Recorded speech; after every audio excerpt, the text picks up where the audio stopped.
We done walked through sorrow, through patience, through forgiveness, through gratitude.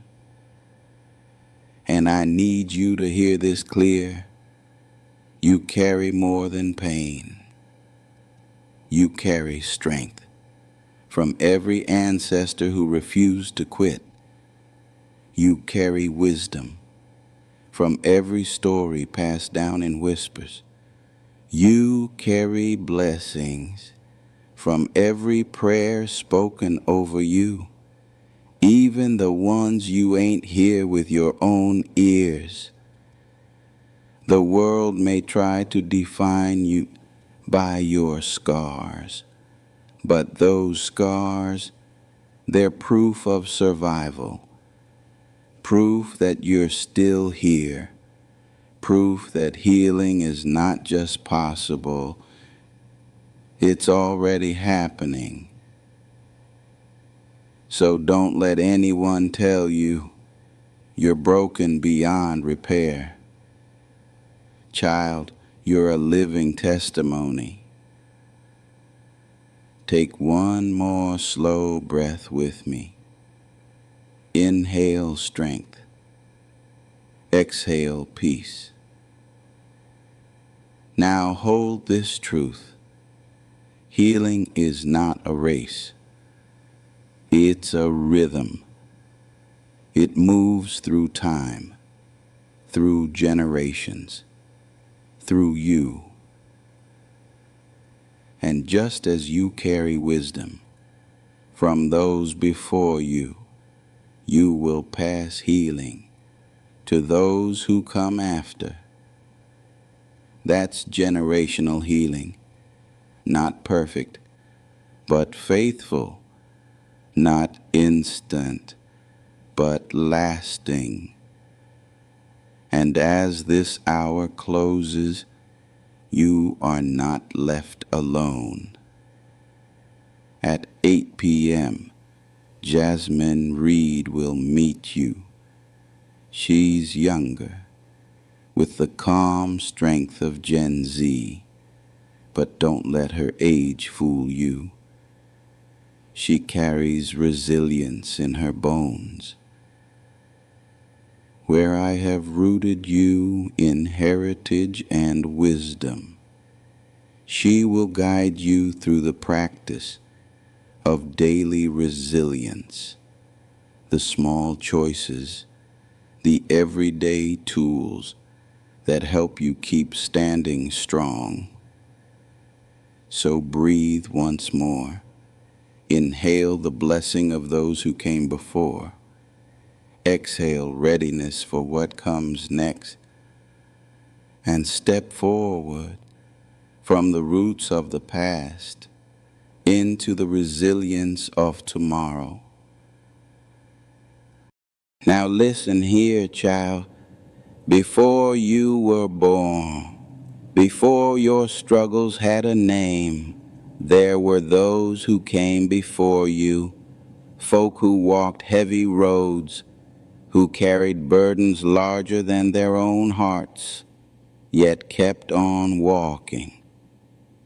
They didn't have all the answers. They didn't always have the freedom, but they had wisdom, hard-earned, scarred into their bones, carried in their stories. And that wisdom, it didn't die with them.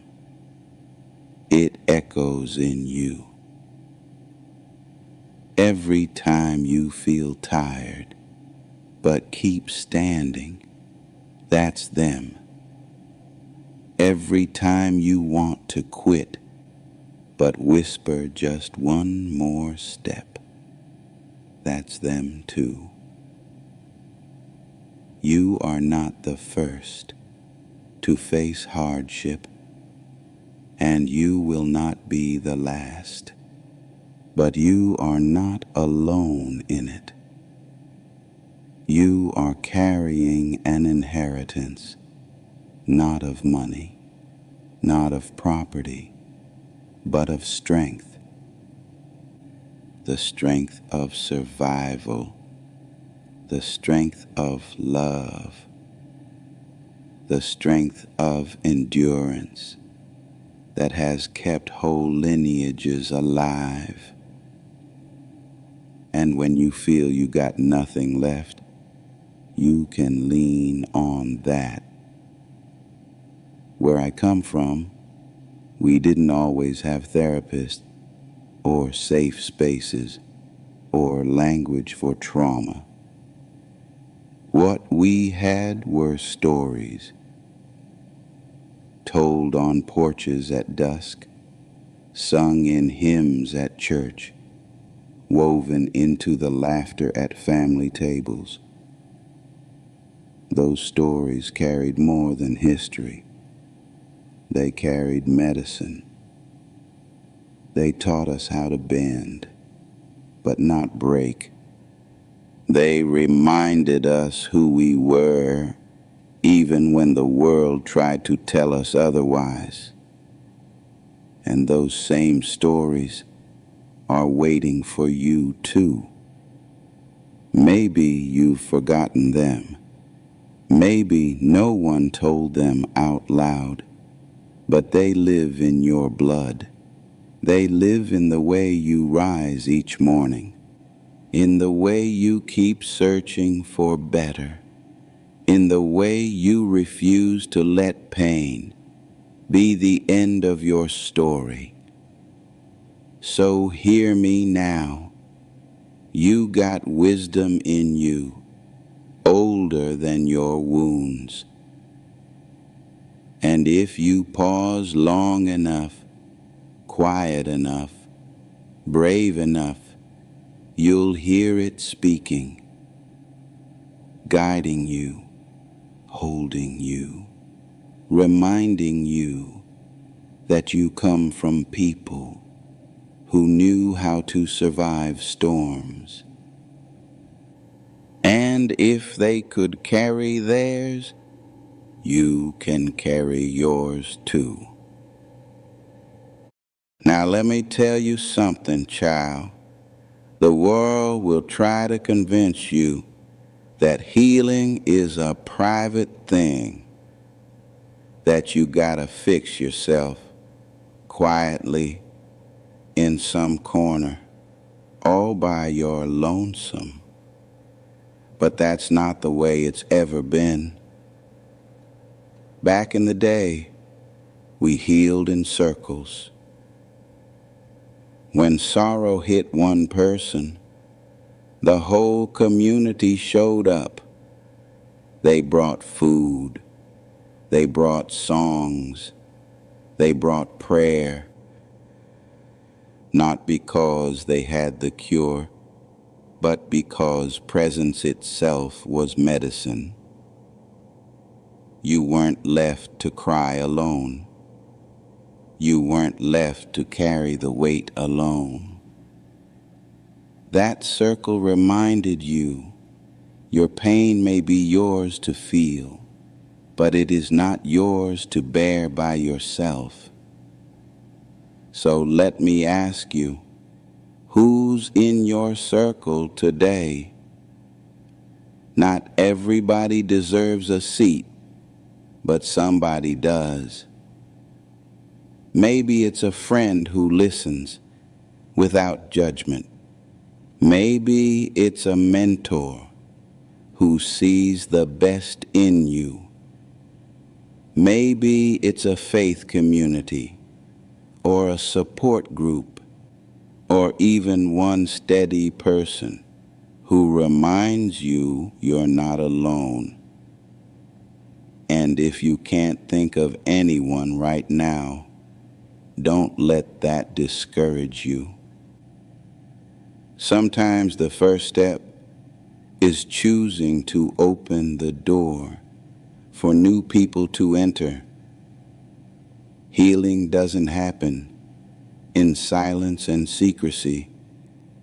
It happens when we let ourselves be witnessed, be held, be reminded. Because pain isolates, But healing calls us back into connection. So don't try to be a hero all by yourself. Reach for your circle. Even if it's small, even if it's just beginning, let it hold you. Because circles are how we survive, and circles are how we heal. Now let me tell you something, child. Words got weight. They can build you up, or they can break you down. Some of you still carry echoes of words spoken long ago. You ain't worth nothing. You'll never measure up. You too much. And ain't it something how those words linger longer than the moments they were said? But hear me now. Just as words can wound, they can also heal. A blessing spoken out loud plants seeds in the soul, seeds of hope, seeds of strength, seeds that grow even in hard soil. The old folk knew this. That's why they prayed over us. That's why they laid hands, spoke life, declared protection. They understood. A spoken blessing can follow you long after the moment passes. Now, some of y'all never heard those blessings. Or maybe you heard more curses than care. But let me tell you, you got the power to speak blessings over yourself today. Doesn't matter how old you are. Doesn't matter what was missed before.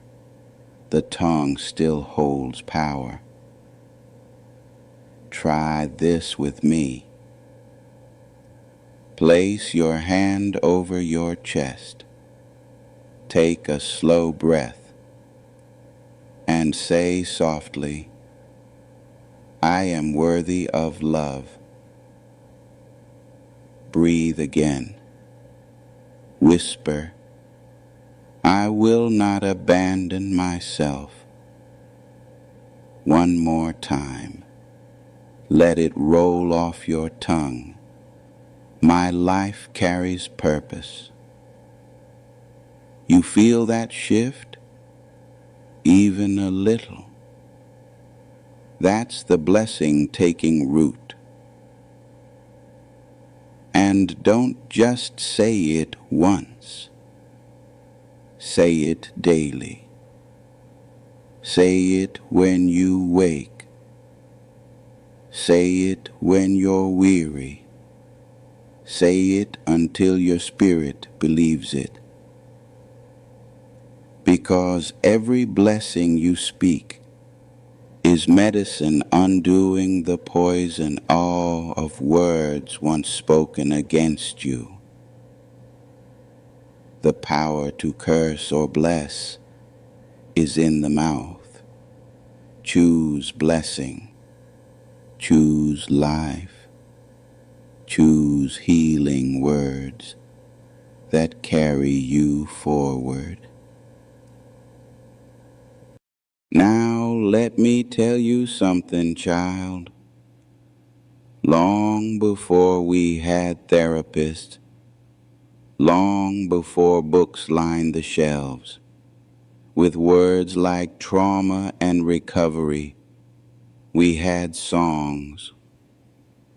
Songs we sang in fields, songs we sang in church, songs hummed soft at night when the tears wouldn't stop. Those songs weren't just music, they were survival. Every note said, "We still here." Every chorus reminded us, "No chain lasts forever." Even now, when you hum a hymn or play that old record your grandma loved, you're not just passing time. You're tapping into medicine, because music don't just reach the ears, it reaches the soul. It reminds the body how to breathe again when life tries to choke you. And stories, oh, stories kept us alive too. We told them around kitchen tables, on porches at sundown, even whispered them to children so they'd remember who they are.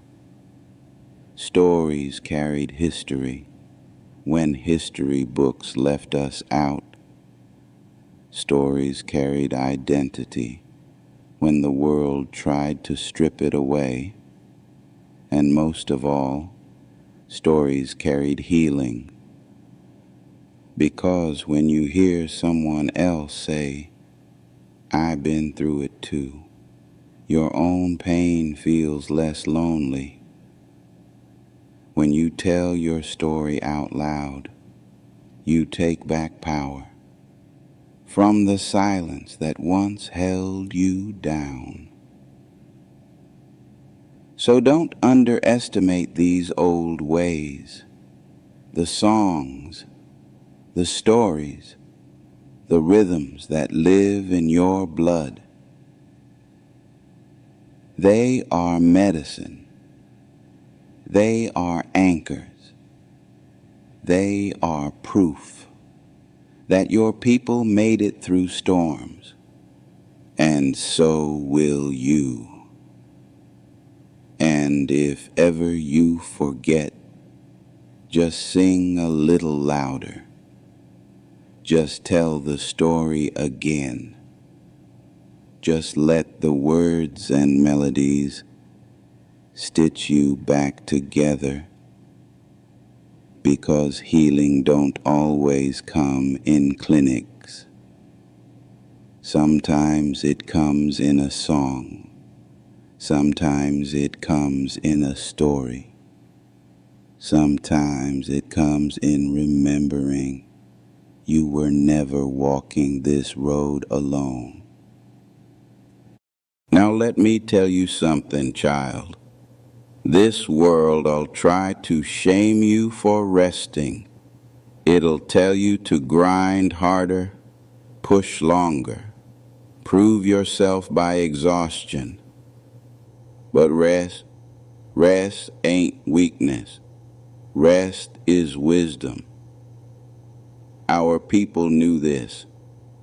When the fields were heavy and the nights were long, they still found a way to sit, to breathe, to sing a lullaby before the next day came. Because they understood, if you don't rest, you don't rise. And you, child, need to know the same. Your body ain't a machine. Your soul ain't a factory. You weren't made to run non-stop. Rest is not time wasted. Rest is time restored. So let's practice this together. Close your eyes if you can. Let your shoulders drop. Take a slow inhale, like you're filling up with peace. Exhale soft, like you're laying down every burden. Now whisper to yourself, it's all right to rest. Again, slow inhale, exhale, and whisper, my worth is not measured by my hustle. One more time. Inhale deeply, exhale fully. Whisper, rest is my right. Let those words settle into your bones. Because the truth is, rest is resistance. It pushes back against every lie that says you gotta burn yourself out to be valuable. Rest is survival. Rest is sacred. And when you honor it, you're not just healing yourself. You're carrying forward the wisdom of those who rested when the world said they couldn't. So tonight, tomorrow, whenever the weight gets heavy, remember, lay it down, breathe it out, rest, child. It ain't weakness, it's the wisdom that keeps you whole. Now let me tell you something, child. Sorrow ain't just an intruder. It's a companion that walks with us through seasons of life. You lose someone you love. You lose a dream, a friendship, a version of yourself. And sorrow shows up, setting itself at your table. Most folks try to push it away, pretend it ain't there, hide the tears, smile when they're breaking inside. But sorrow don't disappear just 'cause you ignore it. Truth is, when you invite sorrow to sit, to speak, to be heard, it becomes a teacher. It teaches you what mattered most. It teaches you how deeply you loved. It teaches you where healing still needs to come. Sorrow is heavy, yeah, but it carries lessons that joy alone could never teach. So, here's what I want you to try. When grief rises, instead of shutting it down, welcome it gentle. Say softly to yourself, I see you, I hear you, you can speak. Then listen, not just with your mind, but with your heart. What does the sorrow point to? The love you had? The safety you lost? The dream still waiting? Let grief tell its story, and when it finishes, thank it. Because grief, though it hurts, is proof you lived, you cared, you dared to connect. And when you let it move through you, instead of getting stuck inside, it shapes wisdom. It softens your heart toward others who are hurting. It deepens your roots. So don't curse sorrow. Don't treat it as enemy. Let it be a teacher you learn from, then release when its lesson is done. Child, remember this. Joy will come again, but the wisdom of sorrow, that will stay with you forever. Now let me tell you something, child. Patience ain't just sitting around with your arms crossed, watching the clock. No, patience is active. It's a posture of trust. It's waiting without wasting. See, the world will tell you everything gotta happen fast. Fast money, fast healing, fast love. But anything that lasts takes time.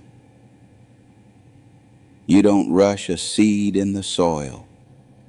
You don't rush a wound closing over. You don't rush the heart learning to trust again. Patience says, it may not happen today, but I believe it will come. And that belief itself is a form of strength. So here's how you can practice it. When you feel restless, like nothing's changing, pause, take a breath, and remind yourself, I am still growing, even if I can't see it yet. Patience don't mean sitting still forever. It means moving steady, one step at a time, without demanding the finish line too soon. It's like a river carving stone. It don't happen in a day, but keep watching, and you'll see the change.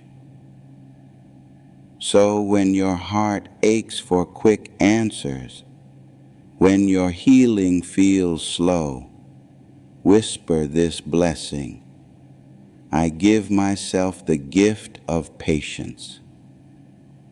Because patience is a gift, it takes the pressure off today. It honors the process. It lets healing move at the speed it needs to. And child, when you learn patience, you stop seeing delays as punishment. You start seeing them as preparation. So don't curse the wait. Embrace it. Trust it. Let patience be the soil your healing grows in. Now let me tell you something, child. Forgiveness don't mean forgetting. It don't mean saying, it was all right, when it surely wasn't. It don't mean you gotta let folks back in who broke your trust or sit at tables that once poisoned your spirit. No, forgiveness is not about erasing the past. It's about releasing its grip on your present. Because anger, when it lingers too long, turns to poison. It hardens the heart, clenches the jaw, steals the joy out of today. And forgiveness, that's the antidote. Not for their sake, but for yours. So here's how you begin. Picture the wound that still lingers, the betrayal, the harsh words, the moment that left you scarred. Feel the weight of it in your chest. Now take a slow inhale. As you exhale, say softly, I release what does not serve me. You may not feel free at once. You may need to repeat it day after day. but each time the grip loosens. Forgiveness don't erase memory, it erases bondage. It takes the chain off your spirit so you can walk lighter. Child, hear me. Forgiveness is strength. It's not weakness to let go. It's wisdom, because holding on to bitterness keeps you bound to the one who hurt you. But forgiveness cuts the rope. You don't forgive to make them comfortable. You forgive to make yourself free. So take another breath now. Exhale slow and whisper it again. I release. I forgive. I choose freedom. That's strength. That's healing. That's the power of forgiveness. Now let me tell you something, child. Gratitude ain't about pretending life is perfect. It ain't about ignoring the pain or dressing up wounds with cheap smiles. No, gratitude is about noticing what still shines even in the dark. It's about finding blessing in the small, steady things, a kind word, a warm meal, a quiet moment of peace when the world finally hushes. Gratitude don't erase sorrow, but it softens it. It shifts the gaze from what was lost to what remains. And that shift, small as it may seem, is powerful. It opens space in the heart for healing to take root. So, here's a practice for you. Each night before you rest, speak 3 things you are grateful for. They don't have to be grand. They can be as simple as, I made it through today. I heard a song that soothed me. I felt the sun on my face. Say them out loud if you can. Whisper them if you must. But let your ears hear your own voice, naming the good. At first it may feel small, almost silly. But over time, gratitude changes the lens. You start to notice blessings in the ordinary, strength in the struggle, hope in the quiet corners of life.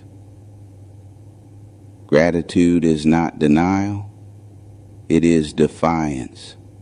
It says, pain may visit me, but it will not blind me to what is still good.